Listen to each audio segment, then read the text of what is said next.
آج کا ہمارا جو سوال ہے وہ یہ ہے کہ مصطفیٰ جان رحمت صلی اللہ تعالیٰ علیہ وسلم کی امت میں سے بہت سے اولیاء کرام ہوئے ہیں، اور ان اولیاء کرام علیہم الرحمہ کے مزارات بھی ہیں، ان کی قبریں ہیں جہاں پر لوگ جاتے ہیں، فیض حاصل کرتے ہیں، اللہ کے حضور دعا کرتے ہیں، یا اللہ تجھے اس تیرے نیک بندے کا صدقہ، تیرے اس نیک بندے کا واسطہ ہے رب عز و جل، تو ہمیں معاف فرما دے، ہمارے مشکلیں آسان کر دے، ہماری پریشانیاں دور کر دے، یا رب عز و جل تو نے اپنے اس بندے پر یہ احسان کر کے اس کو اپنا قرب عطا فرمایا، یہ تیرا مقرب بندہ ہے، الہی میں تیری بارگاہ میں اس کے وسیلے سے دعا کرتا ہوں، یا اللہ عز و جل تو مجھے معاف فرما، تو میرا مسئلہ حل کر دے، تو میرے لیے رزق کے دروازے کھول دے۔ کیا ان مزارات فیض الانوار پر جو باکس لگے ہوتے ہیں، چندہ باکس لگے ہوتے ہیں، بڑی بڑی پیٹیاں لگی ہوتی ہیں، بڑے بڑے نام کے جناب وہ باکس لگے ہوتے ہیں، کیا ان مزار باکسوں پر چندہ ڈالنا یا وہاں پر موجود ایسے لوگ جو غیر شرعی افعال کرتے ہیں، اعمال کرتے ہیں، جھاڑو لے کے کھڑے ہوتے ہیں، سر پہ جھاڑو مارتے ہیں، اچھا اس طریقے سے جناب وہ آپ کو مختلف طرح کی چادریں لے کر آئیں گے تو وہ پکڑوا کے دیں گے، آپ کو قبر شریف جناب وہ کے اوپر ماتھا ڈلوانے کی کوشش کریں گے، بوسہ دلوانے کی کوشش کریں گے، تو کیا ایسے لوگوں کو کچھ دینا کیسا ہے؟ تو گزارش یہ ہے کہ جو باکس لگا ہوا ہے، اگر آپ کو یہ یقین ہو کہ یہ جو باکس میں رقم ڈلتی ہے یہ یہاں پر آنے والے زائرین کی خدمت کی جاتی ہے، ان کو کھانا پیش کیا جاتا ہے، ان کے لیے مسافر خانے بنے ہوئے ہیں، یہاں پر جو لوگ آتے ہیں اللہ تعالیٰ کی عبادت کرتے ہیں، اللہ کے نیک بندے کے قرب میں بیٹھ کر اللہ تعالیٰ سے دعا کرتے ہیں، اور مشکل میں پھنسے ہوئے لوگ بھی آتے ہیں، مجبور بھی آتے ہیں، تو اللہ تعالیٰ کے نیک بندے کے قرب میں بیٹھ کر اللہ تعالیٰ کو منانے کی کوشش کرتے ہیں۔ تو اب ایسی جگہ پر جو آپ کو 100% یقین ہو کہ یہ باکس جو کھلے گا تو اس میں سے جو میرا دیا ہوا چندہ نکلے گا وہ ان غرباء پر، ان مساکین پر تقسیم ہوگا، اور ان کے کھانے پینے کا اہتمام ہوگا، ان کے آرام کا، ان کا ہاسپٹلٹی کا انتظام ہوگا، تو اب آپ چندہ ڈال دیں۔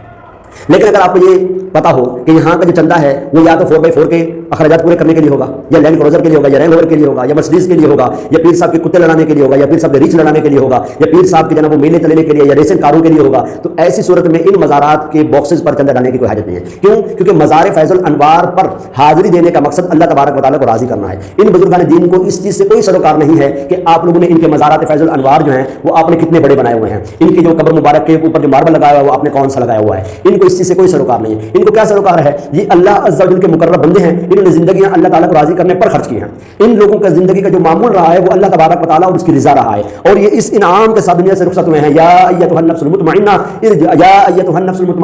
ارجعی الی ربک راضیۃ مرضیہ فادخلی فی عبادی وادخلی جنتی۔ ان بزرگان دین کا یہ عمل رہا ہے، یہ اس انعام کے ساتھ دنیا سے رخصت ہوئے ہیں۔ اب ان کے وسیلے سے دعا کرنے کے لیے کوئی آپ کو نذرانہ دینے کی حاجت نہیں ہے، کوئی آپ کو چندہ باکس میں پیسہ ڈالنے کی حاجت نہیں ہے، کوئی آپ کو مزار فیض الانوار کے حوالے سے جناب وہ آپ کو بہت بڑے خرچے کرنے کی حاجت نہیں ہے، بلکہ ان بزرگان دین کا تو یہ ہے مسئلہ کہ یہ اللہ تبارک و تعالیٰ کے برگزیدہ بندے ہیں، اللہ تعالیٰ سے رزق پاتے ہیں،